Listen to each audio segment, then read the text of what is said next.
Cyberpunk fans are losing their minds over what could turn out to be the next big setting in the game's upcoming expansion. A number of clues that went under the radar for the better part of the past year are pretty much pointing out towards a possible new city that the next expansion could be set in, and a few theories to support it which might just blow your mind. So we will explore that in this video, but of course also the fact that we got a glimpse into how Cyberpunk fared over the past year, as Sony just revealed their top list of most downloaded games in 2021. And speaking of video games, we're doing another giveaway for this month, but more on that in just a little bit. In the meantime, there's quite a number of reasons to expect CD Projekt Red to add at least some kind of new areas in one of the game's upcoming expansions. Of course, that Pacifica neighborhood expansion was a no-brainer until this point, but I think there's more compelling evidence towards something a lot more interesting. And it's not just a neighborhood, but actually a whole city, the ghost city of Busan, which actually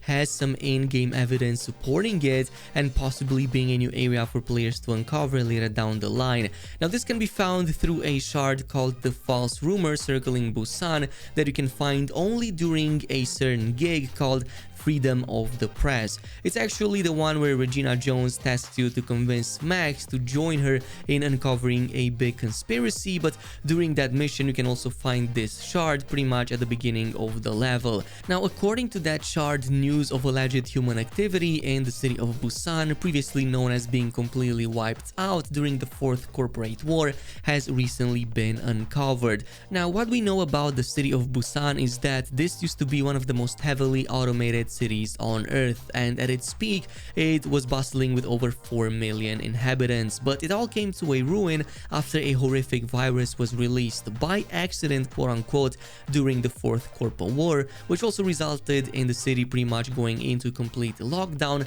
for over 50 years, at least up until present. Now, all fingers seem to point towards Militech as being the culprit behind the release of the virus, and it could also be interesting to see CD Projekt Red exploring this dark side of the Megacorp more, since it's also been doing a lot of shady things behind the scenes in Night City as well. Now, speaking of Megacorps, we're doing another giveaway for this month, and you can take part in it by simply following the links down below and then choosing whatever game you want from the list of games over there, or simply typing it in the search bar and then hitting participate. If you're also subscribed to the channel and follow me on social media, you will get even more chances to win, and I will announce the winner both here on the channel as well as via the email address provided. Now, why would there be an interest in the city of Busan all of a sudden, you might ask? Well, according to the shard, it seems that not everybody might have died, and there have been signs of life discovered recently through a series of satellite images. Like, CD Projekt Red could totally release a Witcher 3 Blood and Wine type expansion where you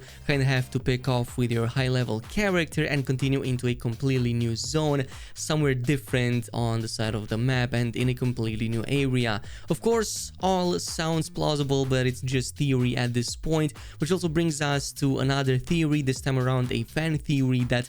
comes from the Reddit user Karen Thier regarding the Arasaka ending and it's a possible expansion. Now, this explores the devil, aka the Arasaka ending, which also has no prerequisites and it doesn't require any additional side quest completion. During this ending, we come to find out that Yorinobu wasn't trying to replace his father as the heir of the Arasaka Corporation as much as he was trying to take him down and the company from the inside. Now, during your final confrontation with Yorinobu, he mentions that he was trying to just make everybody forget their fear of his father, Soburo Arasaka, hence the attack on the board members during your meeting with Hanako. Now, the theory here revolves around the idea that Yorinobu might have known from the very start what his fate holds for him, that his own father one day would try to steal his body and download his consciousness into it so he could live forever and continue to do this until the end of time. There's multiple clues to support this theory as well. The fact that Yorinobu's gun during the confrontation with V in the final part of the last mission only has one bullet in the chamber, which Yorinobu himself mentioned it is not for V, pointing out the fact that Yorinobu was likely contemplating suicide as a form of a last last resort against his father's plans. On top of that, there's also the whole side of the meeting with Hanako, where she makes it known to V that her father's consciousness was actually downloaded a while ago in an engram prior to his death at the hands of his son, awaiting pretty much a more sustainable host so that he could make his return. You even get to have a pretty eerie dialogue with him during that sequence, where you get to find out more about his motivation. But eventually, and this is the third clue, Soburo's plan actually comes to fruition, and during your stay on the orbital station, you come to find out that he is now fully reincarnated in Yorinobu's body, and he's now pledging to eliminate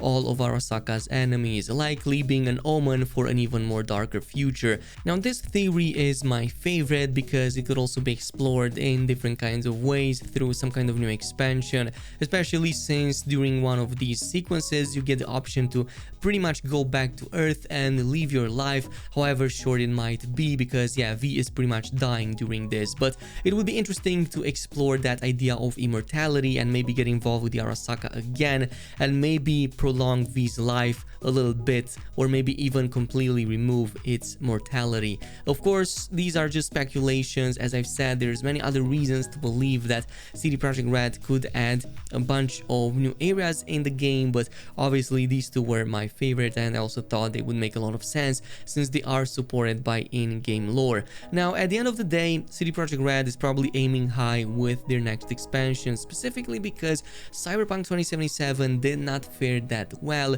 in its 2021 run, because recently Sony has posted its PlayStation Store's top downloads of 2021, and going over the top 20 games both for the US, Canada and EU, yes, Cyberpunk 2077 unfortunately is nowhere near in sight. And keep in mind that this is both for paid games as well as for free-to-play games, but Cyberpunk 2077, despite selling over 13 million copies, at least by the last estimates, is not even making the top 20 of the games in 2021, at least not in this case. What's strange is that for the EU PS4 games downloaded in 2021, The Witcher 3 Wild Hunt Game of the Year edition is right there, not just like in top 20 but top 10, right there on the number 8 spot for the Europe version. Now, in Cyberpunk's defense, the game was completely delisted from the PlayStation Store for over 6 months, and it only came back around the half of 2021,